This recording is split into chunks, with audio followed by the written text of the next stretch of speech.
And welcome back once again to Here and Now. Well, it's one of the most hated words in our past, and that is resettlement. But now there's a man on the West Coast, he's from Lourdes, and he has written a book about the province's first resettlement. It was back in the 1930s. It was before Joey Smallwood's infamous plan. 27 families from Fortune Bay resettled to a place called Clambank Cove. We know it today as Lourdes, and as I say, a man from that community has written a book about Newfoundland's first resettlement program. Doug Greer has that story.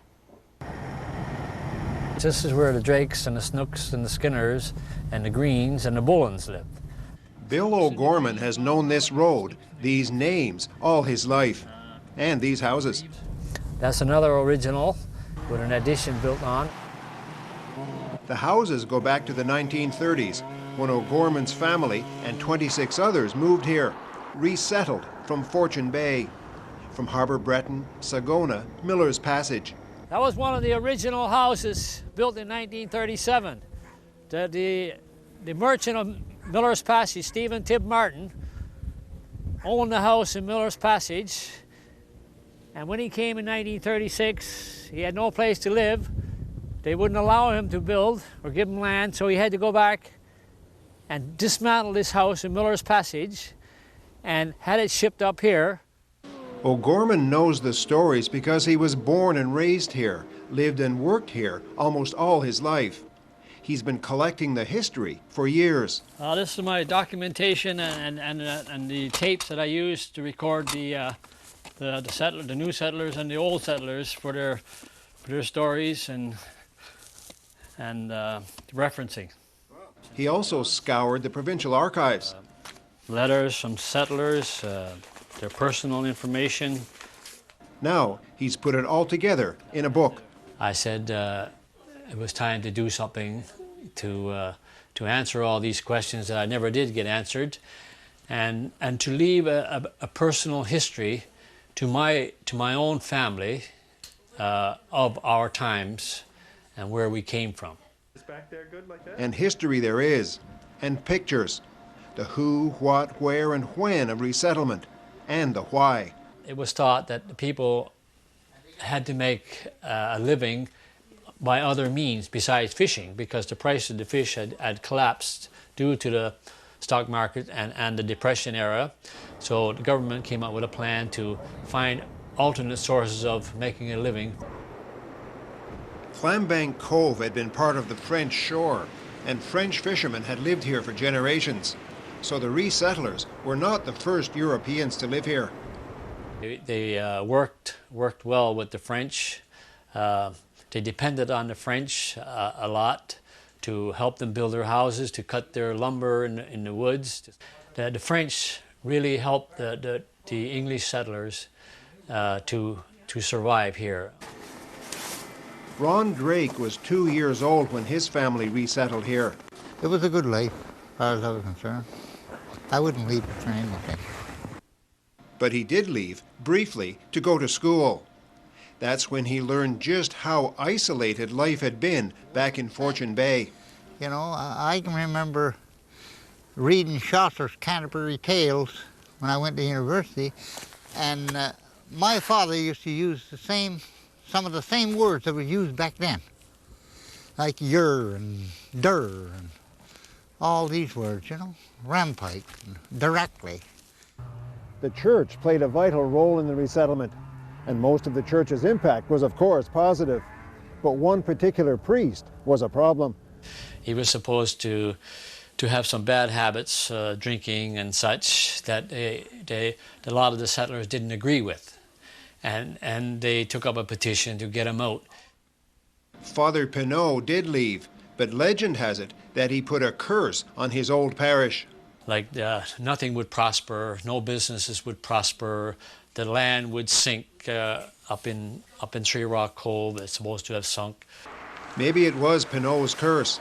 Maybe it was historic circumstance. But the truth is, this area has not prospered. It has among the highest unemployment rates in the country. But the people have endured. Together, the French and English created something distinct in this province. They intermingled, they intermarried, they learned to depend upon each other, and we're grateful today for this unique culture of French and English that we certainly do take pride in. Doug Greer, CBC News, Lourdes. Good afternoon.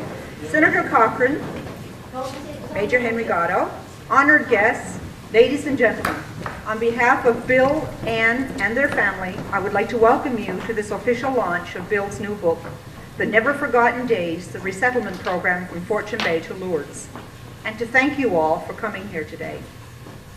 My name is Liz Snook, and my job will be to announce the guest speakers, read some of the letters and emails, and most importantly, keep you all on track, especially Bill, as he tends to become overexcited, and when that happens, well, we could be here till supper time. Speaking of Bill, I would like to say how honored I was to be asked to have a small part in being involved in this book launch today. Thank you, Bill. Bill's book is a very detailed, informative, and authentic history of Lourdes that will help preserve our differing cultures and traditions. His enthusiasm and attention to detail will be seen in every page. His visits to our home to speak to my mom, to ask questions, verify information, then ask more questions, is evidence of this. I'm sure Bill will do a much better job explaining his work. So here's our author, Bill O'Gorman.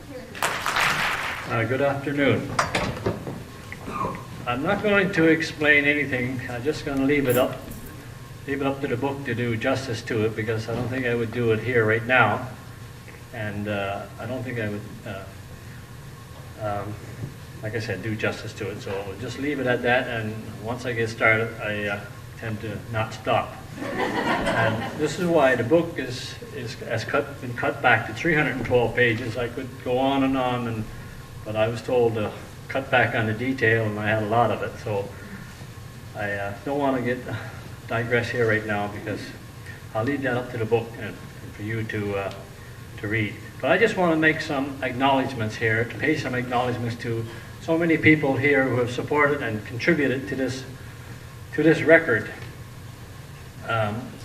So I just want to start off, because if I get away from this paper, I'll forget some people. So can you just bear with me just to read a few things here?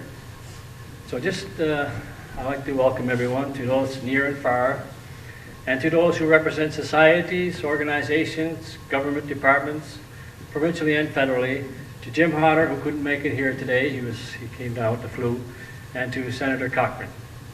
I would like to thank you for being here today to help launch this record about an era in our history that has touched so many of us today, and of which very little is written down for future generations to read and to know. I think it is right to say our parents and grandparents and great-grandparents would like to be among you to share your friendship, your concern, and your interest. To those among us who were a part of that resettlement period, and there are still a few of us, like Jim Ballas and Mike Tom and a few more I'll mention later. We are proud of you for helping to carve out a life of uncertainty for us at that time. Without that pioneer spirit, I often wonder where we would be today. I would like to acknowledge the contributions many of our families and settlers added to this record. Some, I'm happy to say, are still with us today. Many were very young when they came with their parents in the years 1934 to 36. Without their support, this material would not have been possible. And for example, like Mike Tom and Flory, Marge Shepard, John Francis, Mary Ann, Seeley, Jim Ballas, Ned, Geraldine, Johnny and Lillian, John Skinner, Kathleen Snook, and Sue Flynn. And I'm sorry if I missed any right now. Many of those who resettled to Lourdes after 1936 or were born soon after and supported this record, with your contributions, I thank you. I would also like to acknowledge the contributions the first settlers added to this record. Many of the first settlers, that we call the old settlers, contributed greatly to the success of the settlement. Many of the French and the English settlers from Cape St. George, mainland, Three Rock Coves, Lourdes, Winter House, Blackfoot Brook, West Bay, Piccadilly, Campbell's Creek, and the Port-au-Port communities contributed greatly to this settlement and to this record. And that was discovered in the archives, and I've included a lot of references to that in the book. So it's just not hearsay, it's written down in the archives, and it's included in the book. Those references, either pictures or stories or names in the ledgers and government documents are included, and you will see references to those people.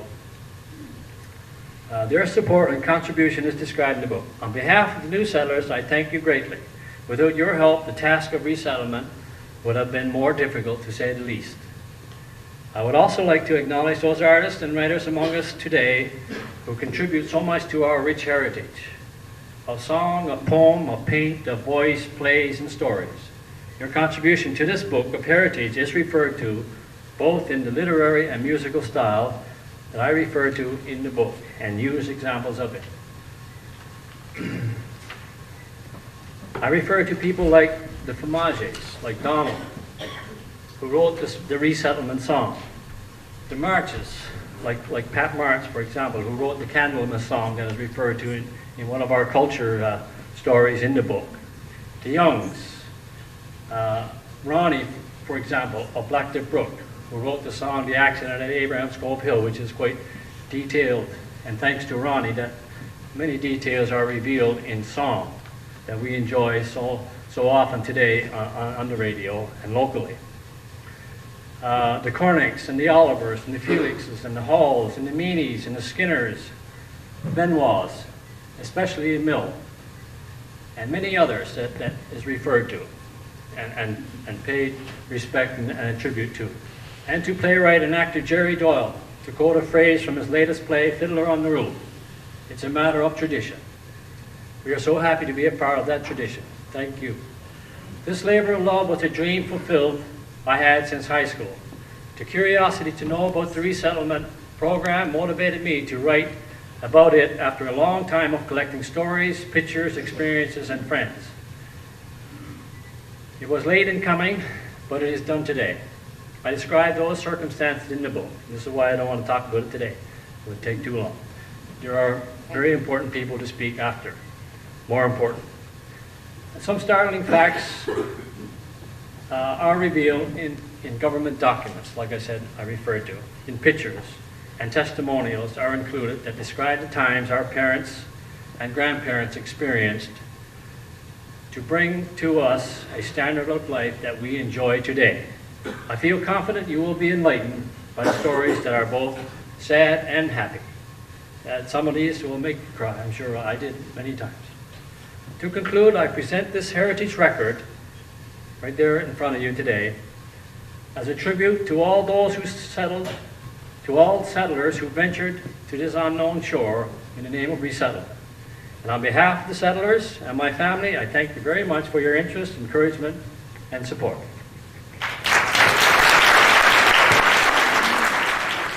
I have here from the House of Commons, congratulations to Bill from the Minister of Canadian Heritage, Beverly J. Oda. This book, which provides a detailed account of the first resettlement program in Newfoundland and Labrador, serves as a reminder of the importance of preserving our past for future generations. Canadians value and take pride in their history and understand how it has shaped our society and contributed to our country's development. The result of more than 15 years of scholarship, this book is an important addition to the story of our nation and provides new insight into Newfoundland and Labrador history. As Minister of Canadian Heritage and Status of Women, I commend writers such as Mr. O'Gorman for ensuring that Canadians continue to have access to their past. Congratulations, Beverly J. Oda.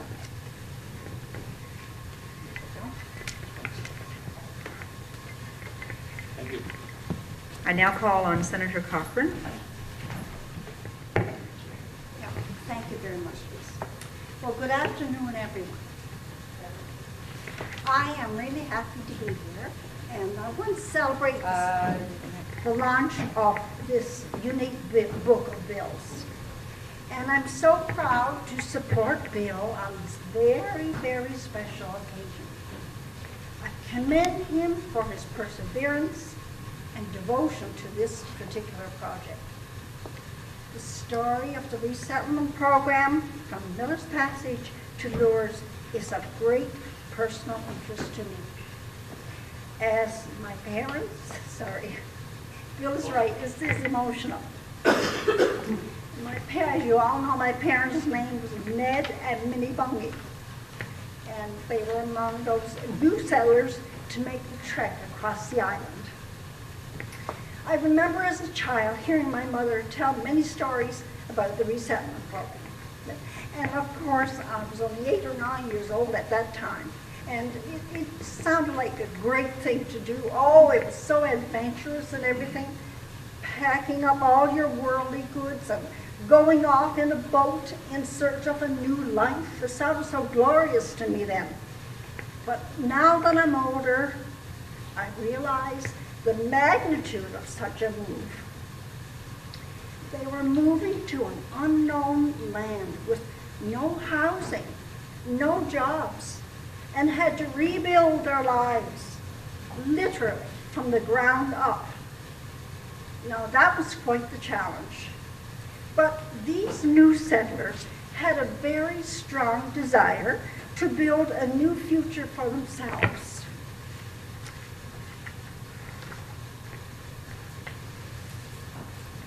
And they also wanted to build a new future for their families in particular. Today, I'm in awe of my parents and of all the people who were faced with the decision to resettle and the many struggles that they had to endure. But in speaking with my mother over the years, I know that the resettlement from Miller's Passage to Lourdes was one she did not regret. As she neared the end of her life, she did tell me that if I did nothing else, when we moved here from Miller's Passage, I got a future for you. Sure knew what she was talking about. But I want to sincerely thank Bill for taking this initiative to record and to preserve this important historical event. It is an often forgotten part of the history of this province. It is one that had far-reaching effects on the people and the community themselves, and also on the cultural and the social development of Newfoundland and Labrador. This resettlement program meant so much to Western Newfoundland, and I have no doubt that without Bill's hard work, much of this information, and surely all of the stories that go along with it, would have been lost, and that would have been terrible. Thank you, Bill, for undertaking such an important task. Those of us here today, thank you on behalf of ourselves, on behalf of our parents, and families out of the future generations to come. And I indeed want to especially say, right from my heart, from my family, thank you, Bill, and congratulations. I would like to call on Senator Cochrane again to present a souvenir pin, which is a limited edition. It says, "A truly unique treasure." This limited edition and uniquely designed pen is made of the wood that covered the floor of the Library of Parliament's reading room from 1953 to 2003. The intricate details, patterns, and colors were amongst its most admired features. As part of the recent conservation, rehabilitation, and upgrade project on this building, which dates back to 1876, the wood has been replaced, allowing you to have today a memento of Canada's historic heritage. Senator Cochrane. I'm going to put this in here because this is a limited edition of the pin, okay? Okay? Thank you. I have here a letter from Quality Pharmacy. Hi, Bill. Congratulations on the publication of your book, The Never Forgotten Day at Miller's Passage, Sagona and Harbour Breton, the resettlement program of 1934-36 from Fortune Bay to Lourdes. You have accomplished a labor of love and followed your dream of bringing our heritage alive, just as the early settlers of Lourdes followed their dreams of making a future for themselves and their families. Resettlement brings with it many hardships as well as joys. I am sure your extensive research and your storytelling selections will bring the reader of your new book many hours of pleasure and joy as they relive the lives of the early settlers. Since I opened Quality Pharmacy in Lourdes in 1995, I have developed a fondness and respect for the people of this area, just as my father, Dave Joy, did when he was stationed here as the agriculturalist and at times the manager of the settlement for the Commission of Government in the late 1930s and early 1940s. Little did I know as I grew up in Stephenville Crossing that I would follow in my father's footsteps and be able to contribute to the development and quality of life of the people of Lourdes and the Port-au-Port area. My family and I would like to congratulate you on your book and for keeping the memory of Dave Joy alive in a community he helped to settle. Best wishes on your book, and God willing there will be more. Dave Joy.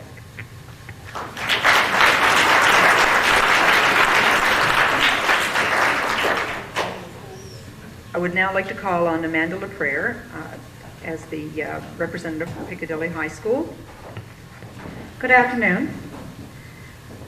First of all, I'd like to say, Bill, I thank you as a former student of one of your cultural heritage courses for making it short and sweet, because he often didn't make it short and sweet when we were in classes, but certainly I remember his passion for telling the story of resettlement. And so what I'm here to do today as the administrator of our high school is to read a letter that I have of support of Bill's work, which I think is very important to the area. As an administrator of our local area high school, and as a former student of Lourdes High, where Bill O'Gorman taught a cultural heritage course for a number of years, I'm very pleased to endorse his book, The Never Forgotten Days at Miller's Passage, Sagona, and Harbour Breton, the resettlement program of 1934 to 36, from Fortune Bay to Lourdes. More and more today, in this very fast-paced technological age, people live in the present, often failing to look back or to look ahead. Fortunately, everyday events in our lives like births, deaths, sickness, and celebrations constantly bring us back to the individual and the collective need to know more about ourselves, our families, and our past. Mr. O'Gorman's research into the land resettlement program of 1934 that moved many families into areas like this one in Lourdes is a valuable resource that helps us to answer important questions pertaining to our roots. In this particular area, we have learned that we have English, French, and native Aboriginal ancestry, and it is these roots that have shaped Lourdes as we know it today. It is unfortunate that in an area such as this, which is so rich in different cultures and traditions, that so little research is accessible to share the rich stories, experiences, and traditions of our unique past. Thankfully today, however, we are gathered to celebrate the attempts of one individual, sitting right here with us, to help us connect back to our family and our roots as members of a larger Lourdes community. A copy of his book, if he decides to give us one, here he is, will be placed in our library, and our English and social studies teachers will be encouraged to incorporate it into their curriculum. So it is with great pride and respect that I offer thanks, support, and encouragement, and congratulations to Mr. O'Gorman and his book, The Never Forgotten Days at Miller's Passage, Sagona, and Harbour Breton, the resettlement program of 1934 to 36, from Fortune Bay to Lourdes. Thank you. I have here another letter, the Arctic Institute of North America, University of Calgary, Alberta, Inuvik Northwest Territories. Congratulations, Bill, with the publishing of The Never Forgotten Days at Miller's Passage, Sagona, and Harbour Breton, the resettlement program of 1934-36, from Fortune Bay to Lourdes. You, my son, are proof that our generation of Canadians, it is not retirement, but redirection. I can hardly believe that it's been over 4 years now since we first shared our determination to follow our dreams. You to complete this significant historical document, and myself to complete graduate studies. And look how far we have come. As you and I both know from our Arctic adventures, The oral histories provide a rich, often untapped source of the history of the families and the area. You have made a significant contribution to the textual sources on the history of Newfoundland, for which future generations will surely remember you with gratitude and respect. I commend you, friend and colleague, for your determination and your success, and particularly for exercising the leadership for both of us in this dream search. Dave Button, PhD, ABD. I now call on John Smith, the Lord's Co-op Manager, to bring greetings. It's too noisy. As my general manager of the co-op store, I would at this time like to extend our congratulations to Bill on behalf of the staff, management, and members. I don't know if any of you are all familiar with the co-op was first incorporated in 1940, and has been a part of this community for a long, long time. And hopefully it will be here for a long more time to come. On a personal note, I'd like, on behalf of my family, because my family and Bill's family were very, very close, and Bill and I were very, very close. We grew up together, went to school together, did odd things together I don't want to talk about. But, so, personally, I'd like to congratulate Bill from the bottom of my heart, because I watched him going around in this car. I'm sure Ann spent a lot of lonely nights, a lot of lonely days. But I mean, his perseverance really came true. And as a friend of Bill and his family, I am very, very proud, and I hope you all of this in the future. Thank you. And now we call on Leo Skinner on behalf of the town of Lourdes to say a few words. Good evening, everyone. My name is Leo Skinner, and I'm here to represent the town of Lourdes and myself, Bill. I'd like to congratulate you on the resettlement program with the book that you've written. And it makes me feel bad that I never asked my parents more questions when I was growing up about the resettlement, because my mother came from Miller's Passage and my father's from Sagona. So again, on behalf of myself, my family, and the town of Lourdes, I'd like to congratulate you on writing your book, and we'll support you when you start your second one.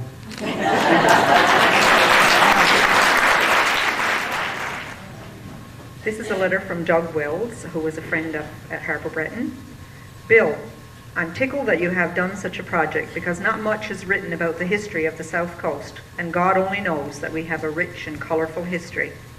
Resettlement has indeed shaped our history and culture in this area, and it's people like yourself that has a passion for the past that will help preserve our heritage for the benefit of future generations.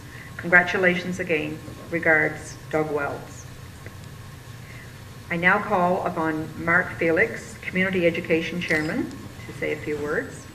Thank you. On behalf of the Community Education Network, Bill, congratulations on a job well done. It'd be nice to put aside some of the American history books now and make room for some real history.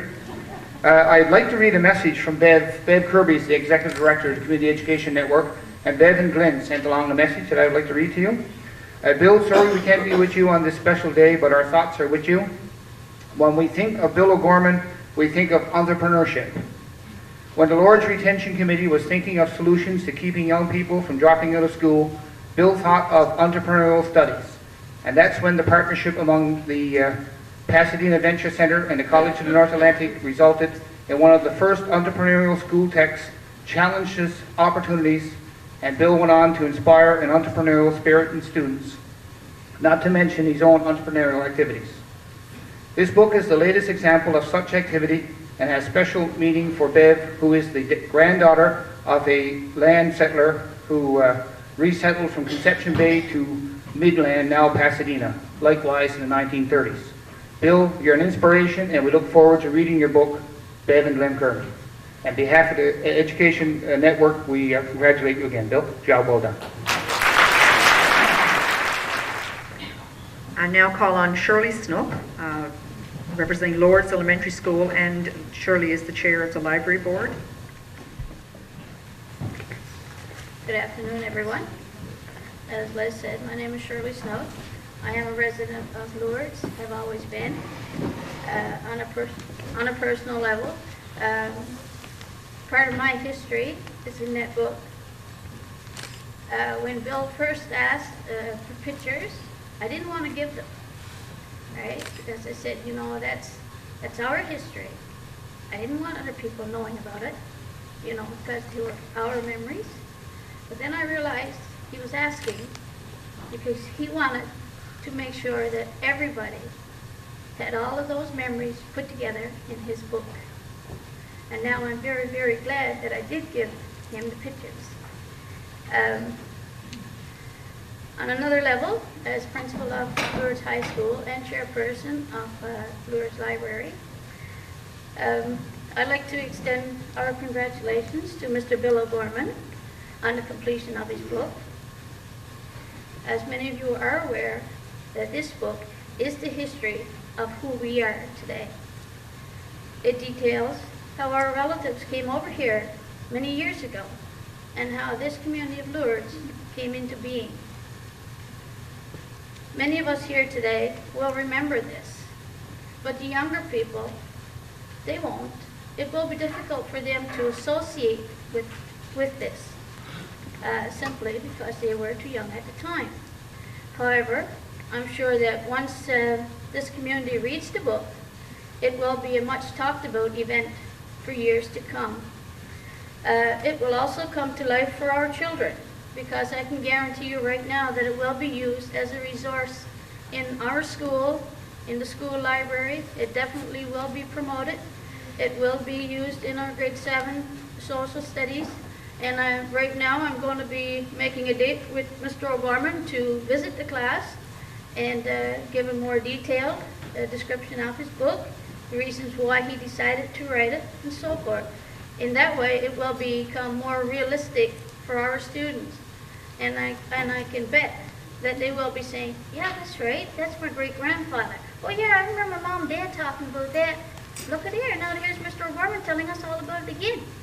You know, it'll be real for them too. And then they will appreciate exactly their heritage and what it exactly means for them. As an educator and a promoter of the importance of education to the students entrusted in our care, I fully believe that Mr. O'Gorman, you will be an inspiration to the students everywhere here in this community, but as well to all our throughout Newfoundland, provinces of Canada, and as somebody, Mr. Felix, I think you said, let's get rid of that American history, no offense to the Americans, right? And put something in that we can really associate with. Once again, Bill, thanks for giving me the opportunity to share in this very important day. And I'm sure that December the 10th, 2006, in years to come, will also be a day that will never be forgotten, because history will have been made here again today. Once again, thanks, Bill. I now call on Margaret Gatto, the Vice President of the Port au Port Economic Development Association. She has a letter of congratulations. Good afternoon. Bill, I'm very happy to be here on behalf of the Port au Port Economic Development Association and to offer congratulations to you on the launching of your book. The association certainly recognizes the effort and dedication you must have put into this project. And we also hope that you will be an inspiration for other writers in the future. It has long bothered me that there's very little written record of our history, and most of the written record is by people from other places, and not always well researched and well documented. Here we have not just an account of the settlement of the town of Lourdes, why it happened, the players involved, how it happened, and the years which followed, but the account is well supported by documentation and photos.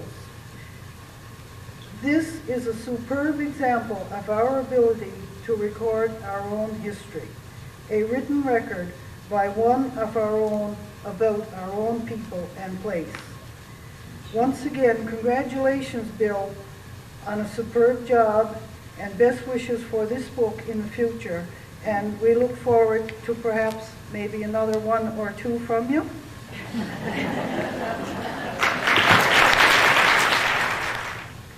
Bill received this letter from the Alberta Heritage Foundation for Medical Research, Office of the President and CEO.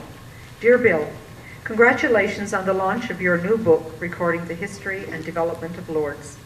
It is gratifying that you have made such a considerable effort to record this part of the history of the province and the contribution that Lourdes and its sister communities made to social development in the 30s and subsequently. Your book will both conserve and make available to the public a piece of our province's history which might otherwise be lost. My sisters and I are proud of the contribution that our father, the Honourable William Keogh, and mother, Gertrude O'Brien, made to a development in Lourdes. Dad as a cooperative field worker, and Mom as a teacher for the Commission of Government. Our father's concern for the common working man was what brought him to Lourdes and the cooperative movement, and indeed drove his subsequent public career. He and Mom often spoke of their days in Lourdes, and were very proud of what had been accomplished there. We are proud of their contributions to Lourdes and beyond. Our parents would have been pleased to see a record being made of that time in Lourdes. My sisters and I are grateful to Lourdes because that is where our parents, two East Coasters, met for the first time. And the rest, as they say, is history. We extend our very best wishes for every success with the book. Yours sincerely, Kevin Keogh, President and CEO.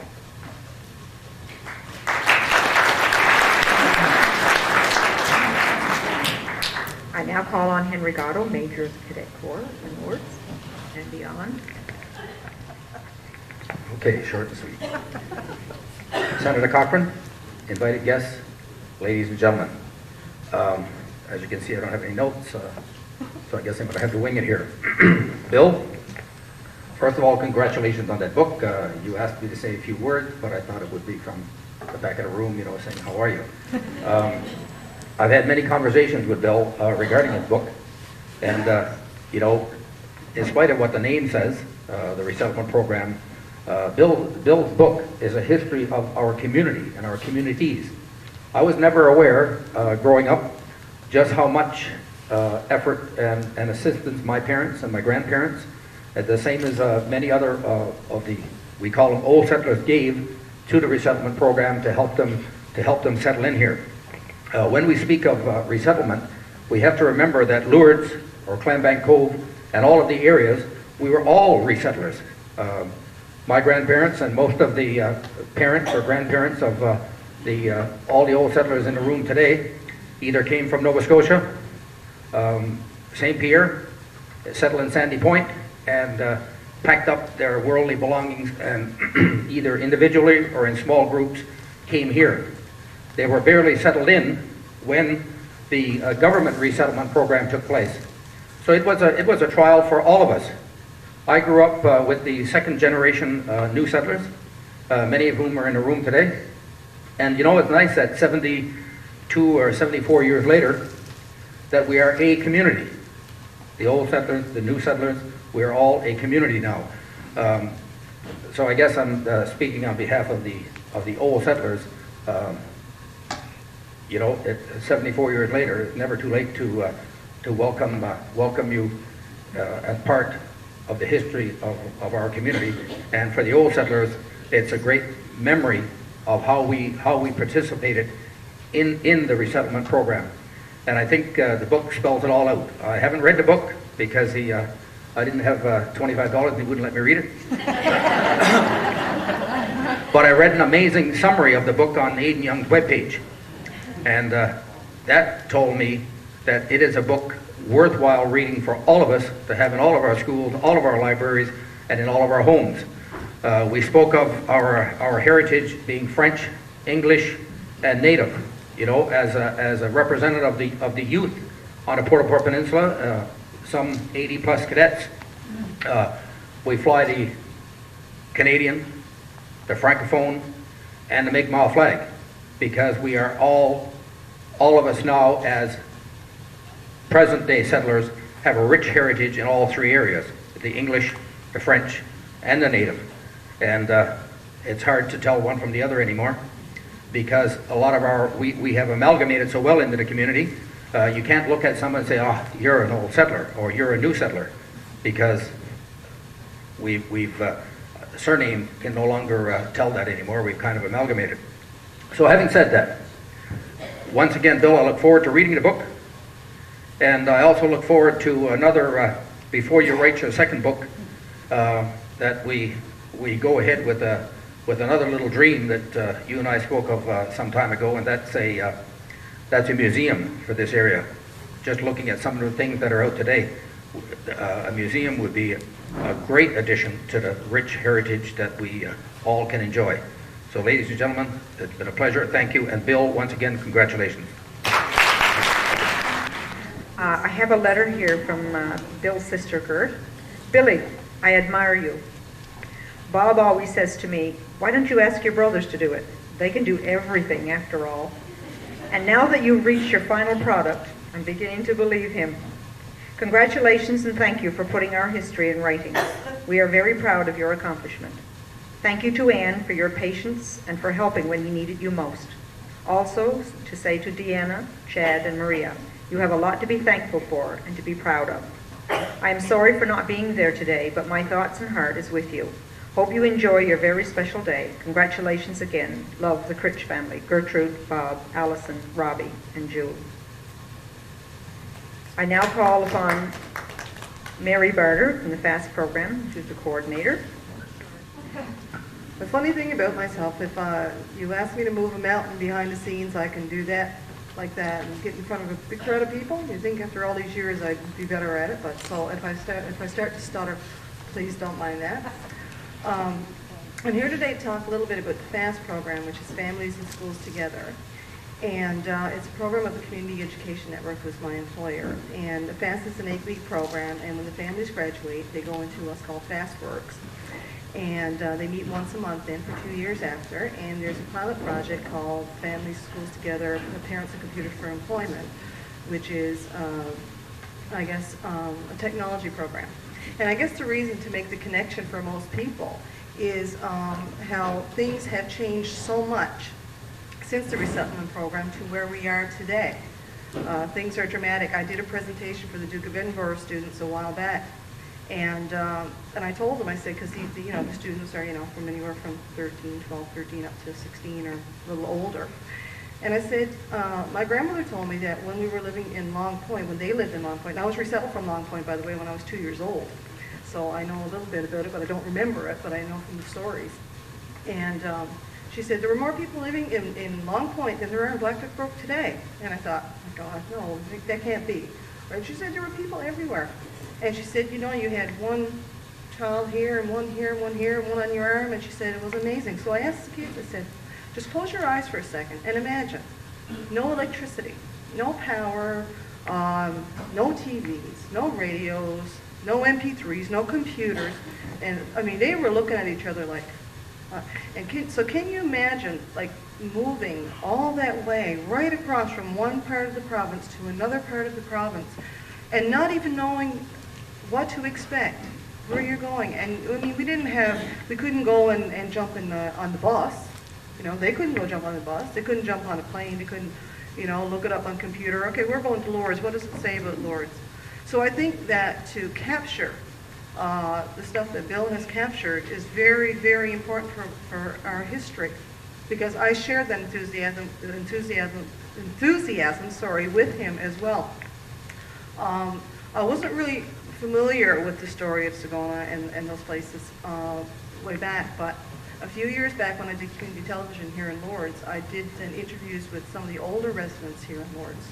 And one of them was Mrs. Young, and she's the one who brought it to my attention. And she started talking about it, and it was amazing, the stories that she was telling me. Another hat I'm just going to wear really briefly, because Robert Felix was supposed to be here and he's not here, is that I'm the chairperson for the Blackduck Brook and Local Service Committee. So I just want to say, I guess in closing, I'm going to stop now, a big congratulations and a thank you for all the work that you've done, because it's so important that we keep our history. So thank you so much.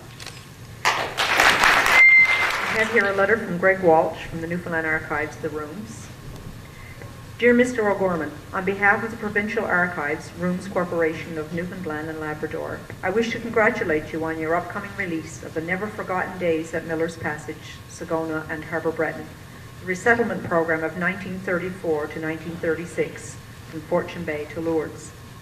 The Provincial Archives is the largest collection of archival records in the province and is truly a provincial resource.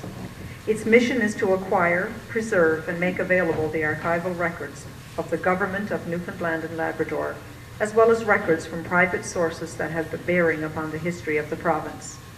Your use of our collections during the researching and crafting of your publication is an example of the relevance of archives and the important work that archives do to preserve the past. As archivist, it is very satisfying when research reveals records that shed new light on historical events, places, and things. We are proud to have been part of your research and discoveries, and we look forward to assisting with other researchers exploring aspects of Newfoundland and Labrador history and culture throughout archival research. In closing, it was a pleasure to meet you during your visits to the Provincial Archives, and we are pleased we could be of assistance with uncovering additional information for you. On behalf of all archive staff, best wishes to you and for your ongoing work. Sincerely, Greg Walsh, Director, Provincial Archivist, The Rooms, Provincial Archives. I now call upon Jerry Doyle, who is an arts facilitator and representing the arts, to say a few words. Madam Moderator, Senator Cochrane, good to see you again, ladies and gentlemen, and Mr. Bill. I always feel like home when I come to Lourdes. And for obvious reasons, but I always feel welcome here. It is very special to be here this afternoon. We, as a number of speakers spoke already, this is not only a special day here in Lourdes, it's a very special day for all of us.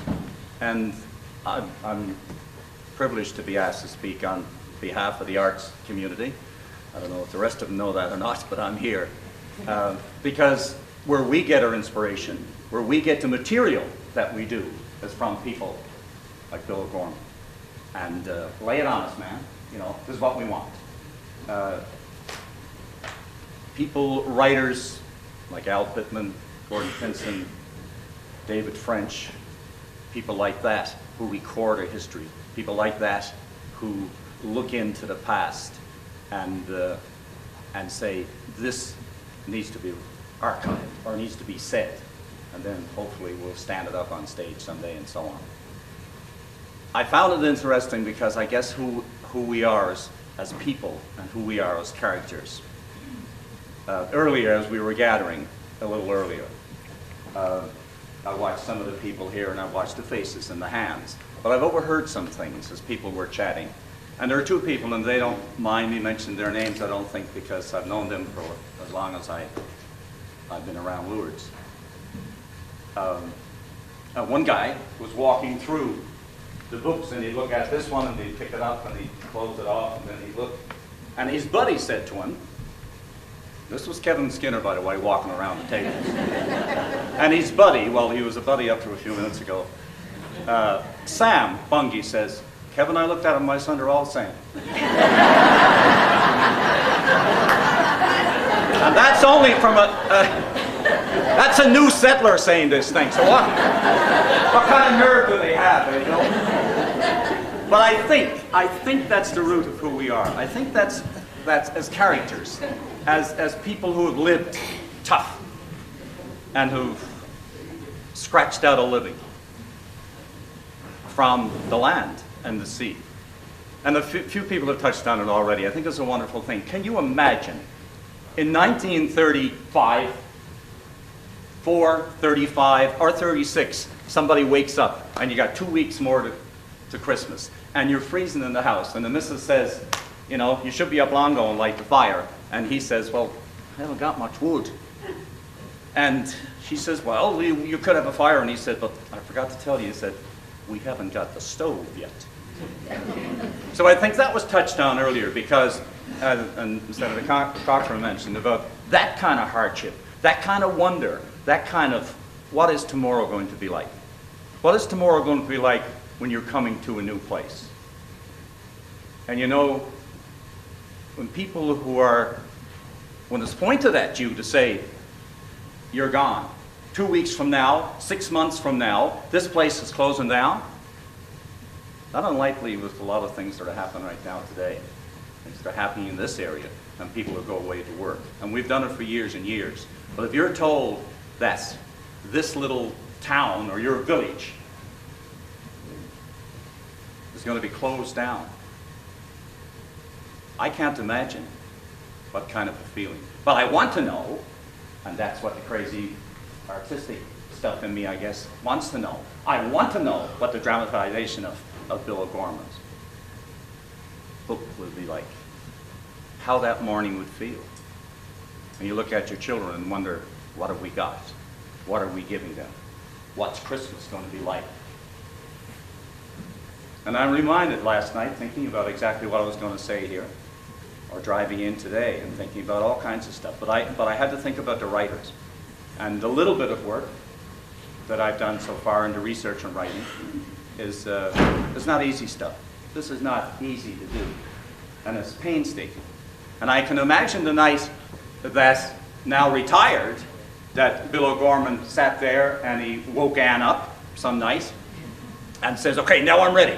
And she said, what do you mean? That was last month. No, he said, now I'm ready. And she said, well, didn't you pee before you went to bed? No, he said, I'm writing the book now. And she blessed herself and said, thank God, he's going to do something. But it doesn't just happen like that, and we know. And he said, as a young man, he wanted to do this. And that's the creativity.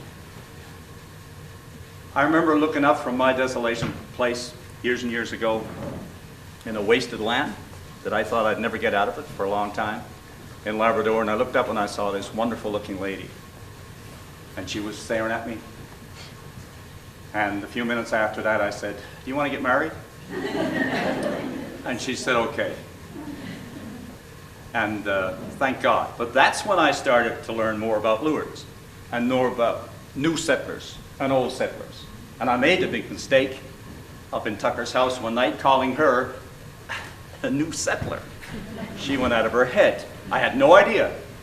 I had no idea. But I've always been admiring of the people who could do that, who could move. And I've always wondered about the people who were forced to move. And we have some wonderful history here, as Hank was saying. We have this whole area on the West Coast. I've stood and watched the stories that could have been, and maybe still are, who are hanging over Red Island up there. And the people who were living there at a time when, hey, can we dare go to the Grand Terre? Can we dare live there? I want to, Liz is a very tough taskmaster. See, she writes down 2:37, and then you're supposed to be ready at 2:38. So if you can give me the sign. Give me a couple of minutes. I'm thinking about a lot of stuff as I watch you and listen to other people. I want to bring your mind back to a script that is very close to me, written way back when by Gordon Pinson, and it's called John the Missus. When the people were driven out of Cup Cove because the industry was called. Cup Cove was a fictitious little place, could be anywhere on the island. But John Munn, the chief character, said to the government man and said to the superintendent of the mine at the time, where do you want to go? He said, there are people moving everywhere. There's people going everywhere. You can just pick up and go. There's another mine up in Canada somewhere. You know, he said, you know, the people who can move, he said, that's a horrible way to live, isn't it? It's like jumping up and down all your life. You've got nowhere to go. But he said, what about the people over there? What about the people in that graveyard who raised us, who put a living here for, who built everything we have? What about them? What about the picket fences falling down around the graveyard? Who's going to do that? Who's going to come back here and put a bit of paint on a fence or kneel to say a prayer for people? In West Moon, Al Pittman wrote, what a desolate place it is when you know that when you look up there from the grave, There's nobody left. There's nobody walking down the roads. There's nobody running in next door for a cup of tea. There's nobody hanging over a fence or putting out a line of clothes. How you doing this morning? Oh, shot cold, isn't it? Nobody's saying a word. Not a dog barking. Nothing. Not a sound. And when the priest of the day asked young Nish Collins to go in the church and lock up, because this is it, and check the furnace, because we had a big fire on, check the furnace and make sure the furnace is okay. And Nish went in. And he walked in the church. And the church was no different than it was after Sunday Mass any Sunday. He looked around the pews, there was nobody there, but it looks the same. And then, especially in the back of the church, you see, Father knows this, that you have somebody's left their cap and left their beads. And even in the corner was an old pair of rubber gaiters. And on the left one, the two buckles were broken off. And all the statues looked the same. And Nish always thought going out as a young person into the church that these statues were blind with their holiness. They were like just staring off. They were holier than the rest of us, and the statues were just there. There was a difference this morning. St. Joseph and St. Teresa and the Virgin. All like you were looking at him this morning, staring right through him. The Virgin was still there, standing on her tiptoes, one foot on a snake. And as a young person, he'd go into that church, and he'd always, because the Blessed Virgin, right from he can remember, had one toe missing. Her big toe was cracked off. And he always thought that the snake had got that. So we'd go to Mass every Sunday to see if the snake had another one. And the snake never did, I guess. But she was the Virgin. So then he goes into the vestry. He wants to go in to get the keys. And he takes out the keys and he looks around. Oh my gosh. All the priests' robes were still there. And they're going to lock up the church and walk away. It was the gold ones, the big silver ones, the black ones, the purple. Just hanging there like any other Sunday. And he looks in the other cupboard and the altar boys' surplice. They were all there. And even on one shelf there were 3 or 4 bottles of wine. And he thinks to himself, how close did that wine that batch came to be turned into the blood of Christ. And now it's only going to go to waste. And he's just looking there. So he goes back out into the church and he goes to the rail. He goes to the rail and he tries to think of a prayer. He wants to say a prayer and he can't do it. Outside, they're all ready. The horses are ready. The boat is coming with time. There's people packing up everything they can get out of their houses. And he's there. And he's kneeling at the rail of the church and he can't think of one prayer that's fitting for this.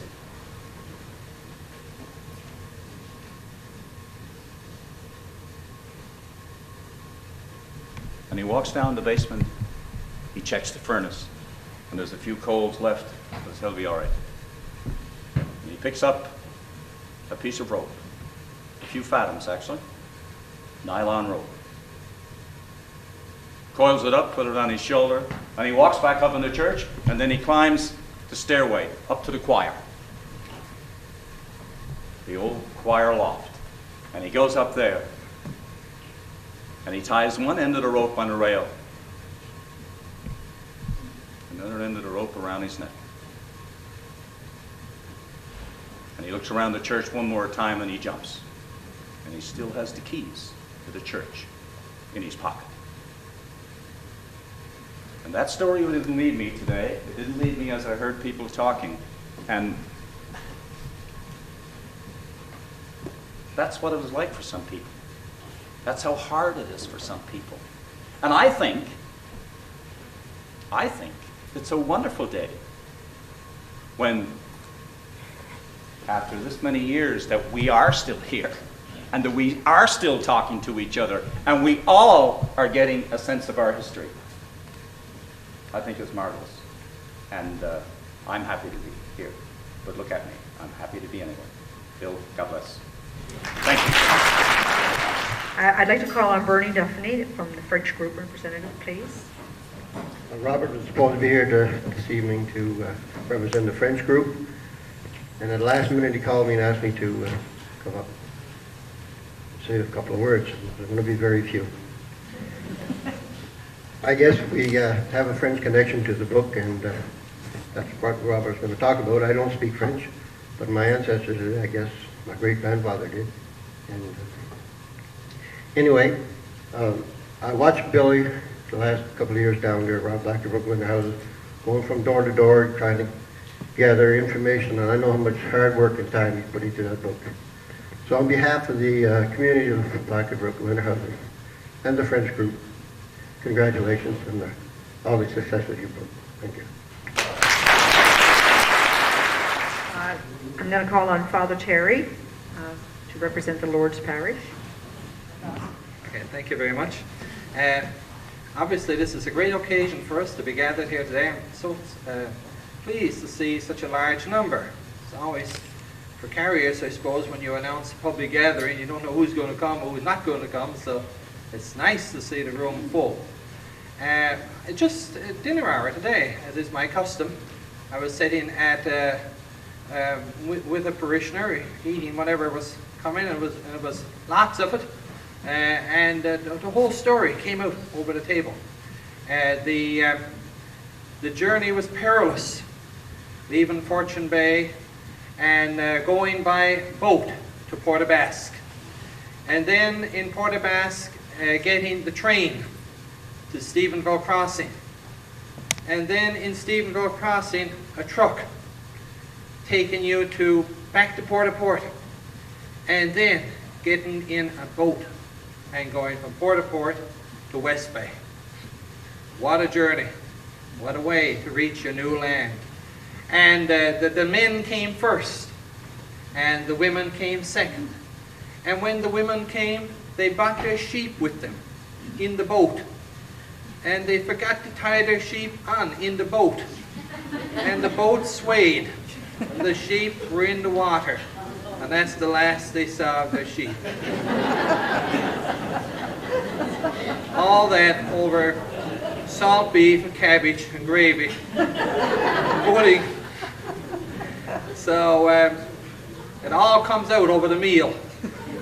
And I suppose as a priest I would be remiss not to point out that the journey, with all its consolations and its challenges, is it's a foreshadowing of the ultimate journey we're all making to God. That's our relationship with God. We're on a journey. And anytime people resettle and in the process have new stories to tell, they become big signs to all of us. That just as they went on a journey, in fact, as Henry alluded to, we're all on a journey. Every one of us going to our true homeland in heaven. Behind everything we do that's physical, it reeks of the spiritual. It reeks of the presence of God to us. God has been with you in all your journeys. Now that we're here in this beautiful community and we've settled so well, as we say, we no longer refer to each other as new settlers or old settlers. We're one people here. I suppose the best thing we could hope for is that this would continue to be a sign to us of how much God really loves us and guides us on our way. Congratulations, Bill, and many thanks for documenting this story. Thank you. I have one more letter here from Gordon Hancock, this land settlement piece. It says, Gordon Hancock is the president of Newfoundland Historical Society. He was chairperson of the Maritime History Archive Board, Memorial University. The Newfoundland Historical Society Heritage Award 1995-96 for significant contribution to the presentation and dissemination of the history and heritage of the province. Honorary Research Professor, Memorial University of Newfoundland 1996-2003. Dear Bill, first of all, congratulations on the completion of your book on Lourdes. I regret very much I cannot be at your official launching, but you have my very best wishes for a successful event. I certainly look forward with anticipation to reading your book, and from what I know about it already, I'm sure I won't be disappointed.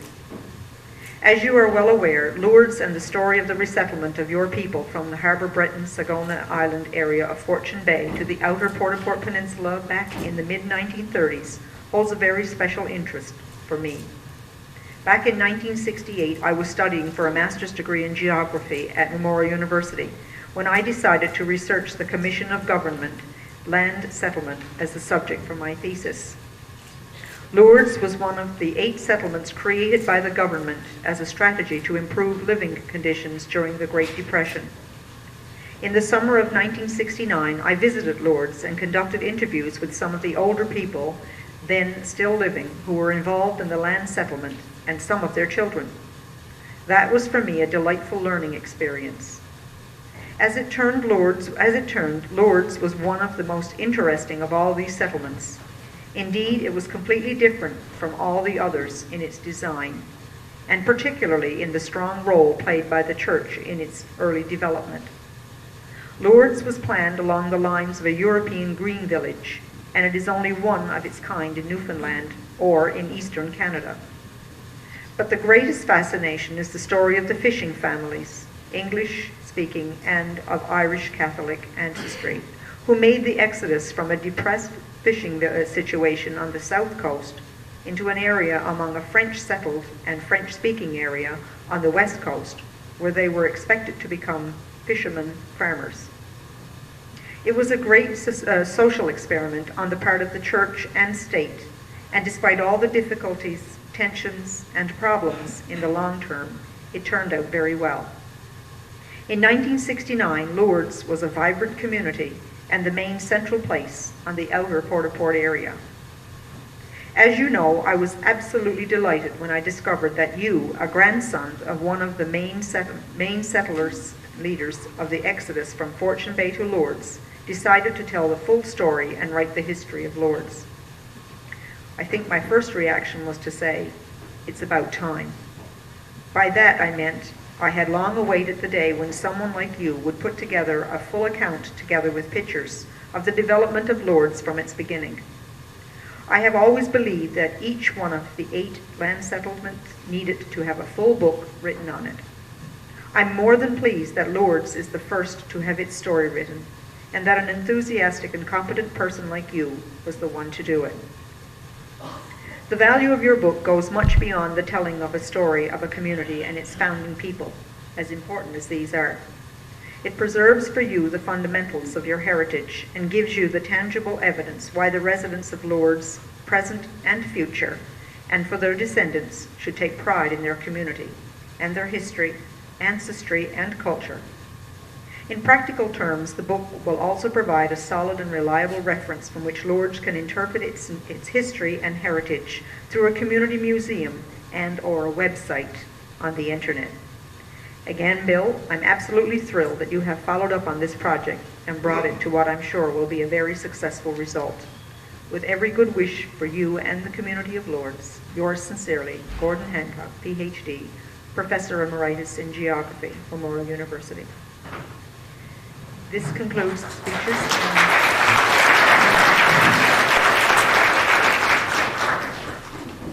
This concludes the speeches and the letters for today. Bill will cut the cake, and if there are any questions or observations or anyone wants to have a chat with him, he will be delighted. And Bill, if you have any last words.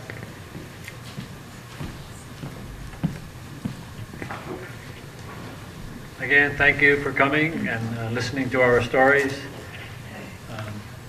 I'm lost for words.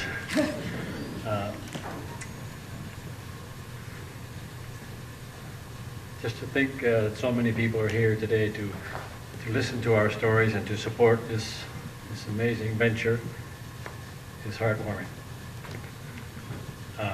If we forgot to mention anybody, I'm sure we have. I'm sorry, but you are mentioned in the book. And I want to say to Celie and Roy, thank you for coming. Your stories are amazing, and they are recorded. And the rest of you, the new settlers and the old settlers, again, I'm very thankful for all your help. And for Andre and Gordon Bullen and so many others, I want to thank you very much. Thank you again.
After Cabot came o'er, Britannia's rule reached out over the seas to make us her first colony. In old St. John's Harbour one fine August day, Gilbert's 4 ships in the still waters lay, while just above King's Beach procession he claimed over Newfoundland turf for the Queen. I've set my heart on this country so grand, was Gilbert's remarks for he left Newfoundland. Though he never reached Plymouth to tell the good news, his last words spoke more than the truth. We're nearer to heaven by sea, as close to perfection as an island can be. This world has its wonders, but it seems to me we are nearer to heaven by sea.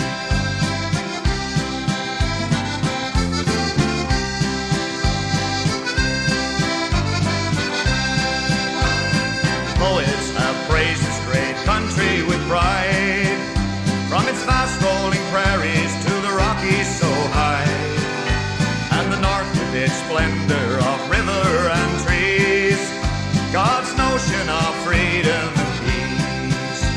And off to the east where the Atlantic heaves, our own island shores make the beauty complete. As much in our praise as that great land may be, we are nearer to heaven by sea. We're nearer to heaven by sea, as close to perfection as an island can be. This world has its wonders, but it seems to me we are nearer to heaven by sea.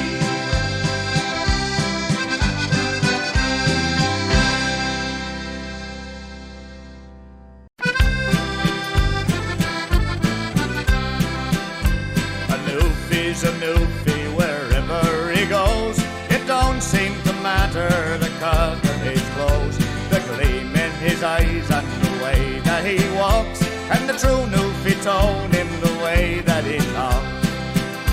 Oh, by the Lord, dying by the thunder and G, how are you doing, you son of a bee?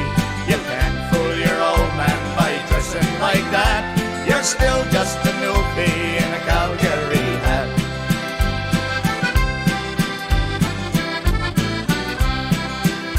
Now over the years when things aren't the best, a lot of our fellers head out for the west. But everyone knows that they ain't gonna stay. They'll always come back with those up a long ways. No one suspected we'd ever have oil. The Newfies took off for Alberta a while. They traded their rubbers and warm Worcester caps for rodeo boots and big Calgary hats. Oh, by the Lord, dying by the thunder and G, how are you doing, you son of a bee? You can't fool your old man by dressing like that. You're still just a Newfie in a Calgary hat.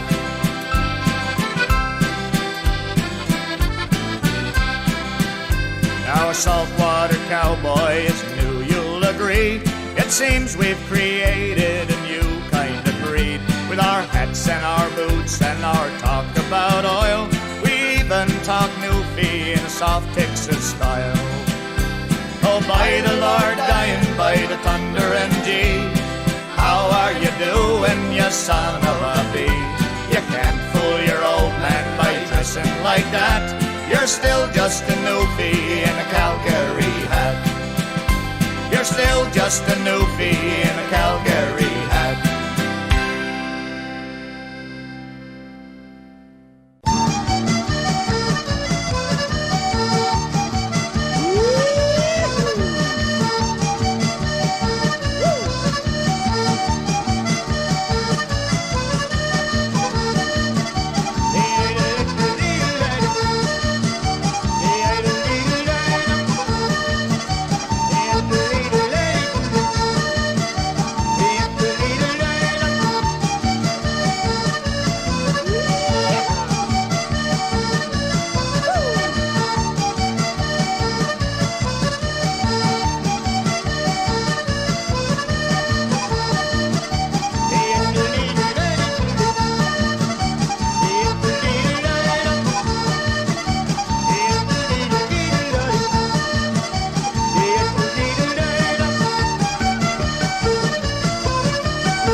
There's nowhere to use them, and now it's too late.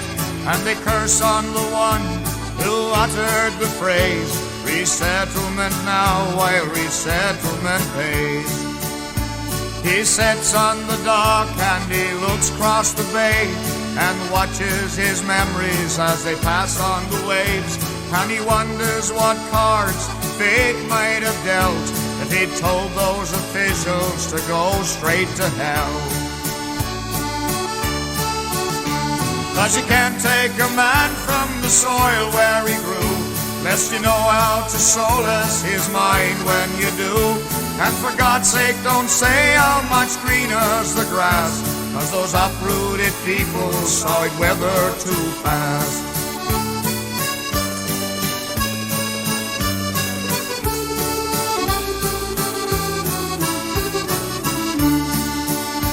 You can launch a house easy and tow it away, but the home doesn't move, it continues to stay. And the dollars you make, sure they'll keep you alive, but they won't soothe the heart and they can't ease the mind. He spits on the plank and the memories roll. The spring sun is shining, there's a lop in the cove, and the shoreline is dotted with lobster pot boys, but his boat's full of weeds and there's tears in his eyes. Don't take a man from the life that he knows and tear up his roots and expect him to grow, 'cause if he's unwillingly forced to decide, he'll move without leaving and never arrive. Don't take a man from the life that he knows and tear up his roots and expect him to grow. And for God's sake, don't say how much greener's the grass, 'cause those uprooted people saw it weather too fast. Those uprooted people saw it weather too fast.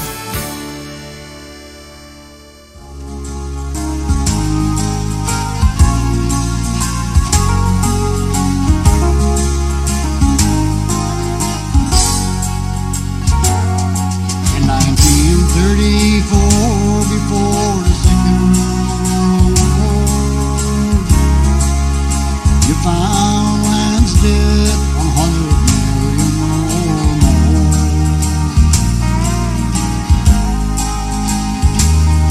Ran by richer squires and other died. Everything you found and Fisher was paying the price.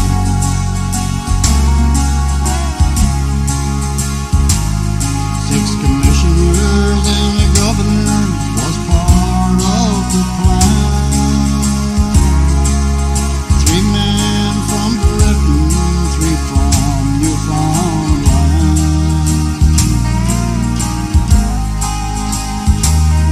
It was John Hope Simpson and Thomas Love who came up with the land scheme and created New Jersey.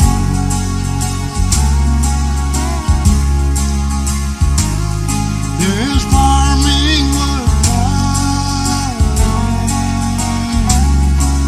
an end of fur trade, causing the fishery where all jobs were made. Simpson and Lodge had experience in hand. That's when the resettlement program began.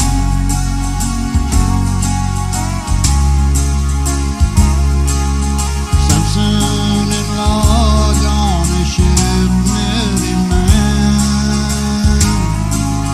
Father O'Reilly, a priest from Ireland.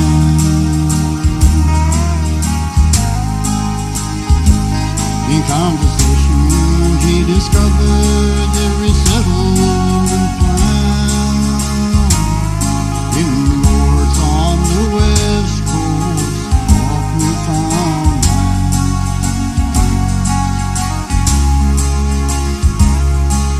O'Reilly was made a trustee right away. He knew Father Kerwin served in Fortune Bay.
50 years.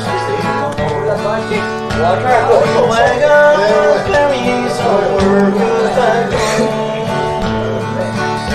When overcome by an old truck at Abraham's Cold Hill, eight were seriously injured while 3 of them were killed. Some soldiering in their 60s missed their fate that day. And the brakes on the tanker suddenly gave way. Came down this steep incline with those drivers going on, crashing into the wagons while proceeding uphill. Was a long for the news had been relayed to the round. Their homes and antlers will now did belong. Many heads bowed in sorrow, not a word could they say. For shadows cast toward the parish that day. Some were walking the street all the night until dawn. The hearts heavy with sorrow for the ones who had gone. They all joined in prayer, which was best they could do, not knowing if the others would ever pull through. On September 16th, as the story goes on, another had left us, his life it was gone. And though they'll be happy with the angels above, it's so sad to think of this tragic affair. I wish I could change the sad story, my friend, but the life of these poor men has come to an end. So we'll go down in history and be remembered quite well. Yes, this tragic message